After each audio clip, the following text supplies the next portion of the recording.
धीरज पांडे आप सभी को महावीर क्लासेस के यूट्यूब चैनल में स्वागत करते हैं।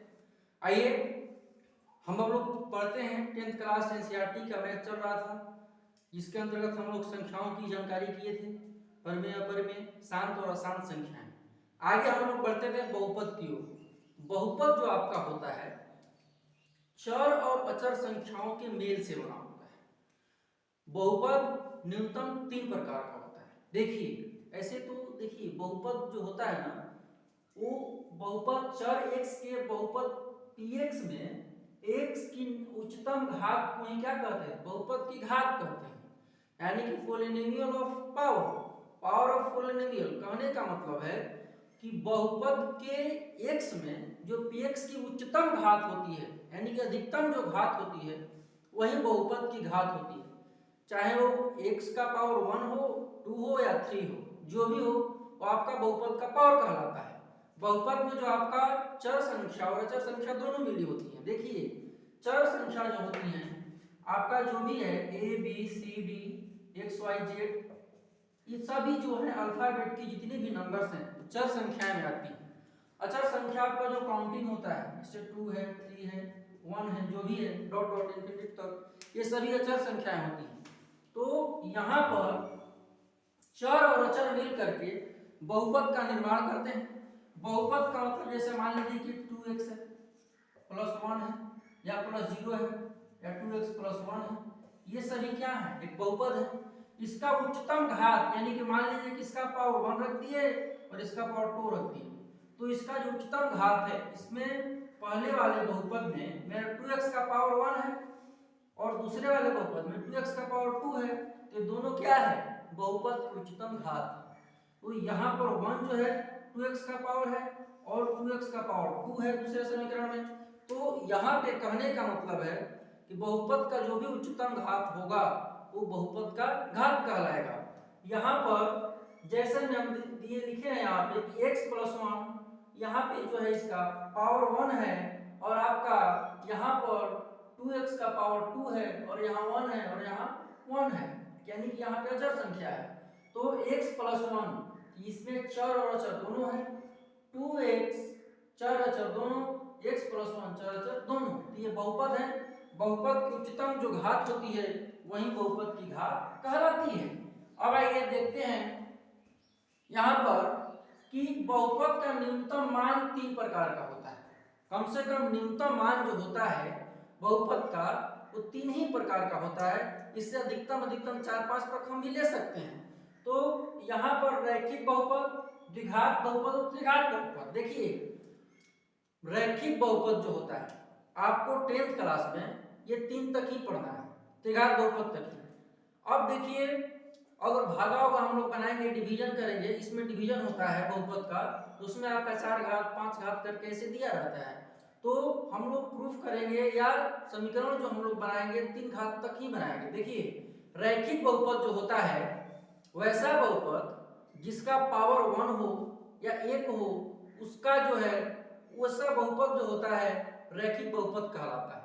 यानी कि जिस बहुपद का घात केवल 1 हो, जैसे यहाँ पे हम लिख दिए 2x प्लस 1 बराबर 0, यहाँ पर x का पावर 1 है, कुछ नहीं है, तो इसका जो मान होगा रैखिक बहुपद में होगा, यानी कि रैखिक बहुपद होगा। दूसरा आपका है द्विघात बहुपद। द्विघात बहुपद वैसा बहुपद होता है जिसका मान, जिसके घातों की संख्या 2 होती है। यहाँ पर जैसे लिख दिए 2x square plus x plus 1 बराबर 0, ये हमारा जो समीकरण है वो द्विघात बहुपद है।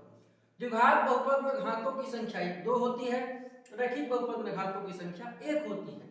और ध्यान देने योग्य बात यह है कि रैखिक बहुपद मिल करके एक द्विघात बहुपद भी बनाता है। अगर 2 को रैखिक बहुपद मिल जाएगा तो द्विघात बहुपद का जो है क्या कर देगा, निर्माण कर देगा। देखिए यहाँ पर जैसे रखिए कि x plus 1 into x plus 1, तो अगर इसको हम मल्टीप्लाई कर देंगे एक्स स्क्वायर प्लस एक्स में x से किए तो 1 में फिर x से करेंगे तो x, और फिर 1 में 1 से कर देंगे तो आपका 1 आ जाएगा। तो ये दो रैखिक बहुपद मिल करके एक द्विघात बहुपद का निर्माण भी करते हैं। अब आइए बढ़ते हैं त्रिघात बहुपद की। त्रिघात बहुपद जो होता है जिस बहुपद का पावर 3 हो, तो 3 जिसका पावर है, कहने का मतलब है यहाँ पर लिखते हैं 2x का power cube plus x square plus x plus 1। तो इसमें जो है आपका अधिकतम घात 3 है, इसके बाद द्विघात बहुपद स्क्वायर है, फिर 1 है, फिर प्लस 1 है। तो इस तरह के बहुपद जो होते हैं वो त्रिघात बहुपद कहलाते हैं। तो इसका अधिकतम घात आपका 3 है। तो देखिए इसमें ध्यान देने योग्य बात ये है कि रैखिक बहुपद और द्विघात बहुपद दोनों मिल करके एक त्रिघात बहुपद का निर्माण करते हैं। देखिए यहां से यहां तक आप देख रहे हैं तो ये क्या है, द्विघात बहुपद है, और इसको 2x को शामिल कर लेते हैं त्रिघात बहुपद हो जा रहा है। और यहाँ पे लास्ट में x प्लस जो 1 है वो आपका रैखिक बहुपद है। तो रैखिक बहुपद द्विघात बहुपद प्लस आपका बनता है त्रिघात बहुपद। तो हर एक बहुपद का एक दूसरे से कनेक्टिविटी है। तो कहने का मतलब है अगर और आगे हम बढ़ेंगे, 4 घात वाले बहुपद को लेंगे तो यहाँ पे त्रिघात बहुपद भी हमारा क्या हो जाएगा, शामिल हो जाएगा। यहाँ पे 2x का पावर 4 हो जाएगा, 2x क्यूब हो जाएगा, फिर x स्क्वायर हो जाएगा, फिर x प्लस 1 हो जाएगा।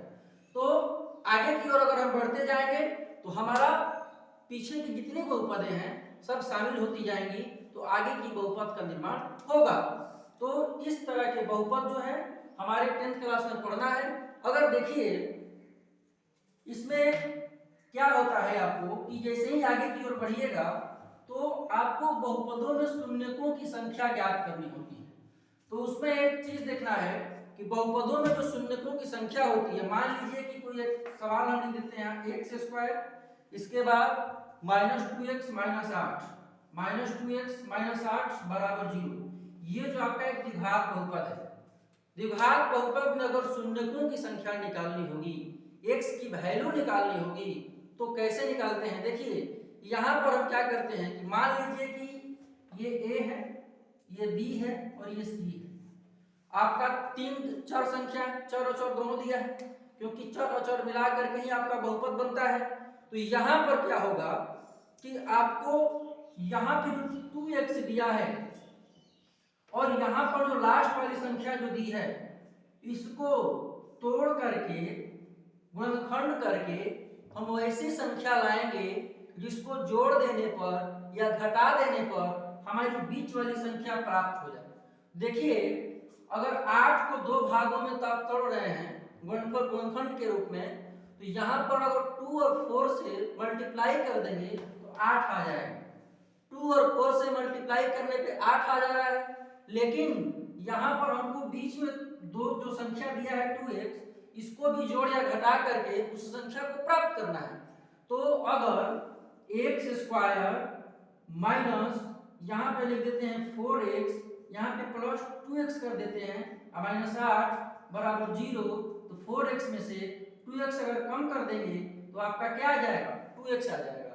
तो जोड़ या घटा करके हमें बीच की संख्या प्राप्त करनी होती है। कब? जब हमको किसी बहुपद का शून्यक निकालना होता है तब यहाँ पर अगर दोनों में देख रहे हैं एक्स स्क्वायर और 4x में, तो दोनों में x कॉमन है, x को कॉमन ले लेते हैं, बीच में आपका x - 4 बच जाता है। अगर यहाँ पे देख रहे हैं तो 2x है और 8x है, तो दोनों में आप देख रहे हैं कि इसमें भी 2 है और इसमें भी 2 कॉमन है। अगर यहाँ पे +2 ले लेते हैं तो यहाँ पर भी आपका x - 4 बच जा रहा है, इज इक्वल 0।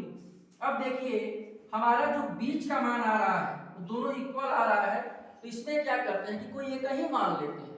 अगर पहले जो करनी के बाहर है उसको ले लेते हैं, यानी कि जो रूट के बाहर, रूट बोल रहे हैं ब्रैकेट के बाहर वाला जो संख्या उसको ले लेते हैं। x + 2 हो गया, x + 2 के बाद आपका दोनों इक्वल है तो कोई एक लेंगे, x - 4 हो गया बराबर 0। कहानी यहीं तक नहीं रुकती है, इसमें क्या करना है कि आपको शून्यकों की संख्या निकालनी है। तो यहाँ पर x + 2 बराबर 0 है, x - 4 बराबर 0 है, तो आप लिखेंगे कि जब x + 2 बराबर 0, x बराबर आपका -2, और जब x - 2 बराबर 0 तो आपका x बराबर +2 हो जाएगा। तो यहाँ पर आपका दो शून्य क्या आ गए, दो शून्य जो है आपका एक +2 आ गया और एक -2 आ गया। तो यही आपका जो है फाइनली उत्तर हो गया। तो इस तरह से हम लोग बहुपद को पहचानते हैं कि कौन बहुपद जो है कैसा है, रैखिक है, द्विघात है कि त्रिघात है, और बहुपदों की शून्यक जो निकालनी होती है गुणनखंड विधि द्वारा, तो हम लोग इस तरह निकालते हैं। आई होप आप इसको समझे होंगे। अगले वीडियो में बहुपद के आधार पर ही हम लोग समीकरण को लेके आएंगे। तब तक के लिए जय हिंद।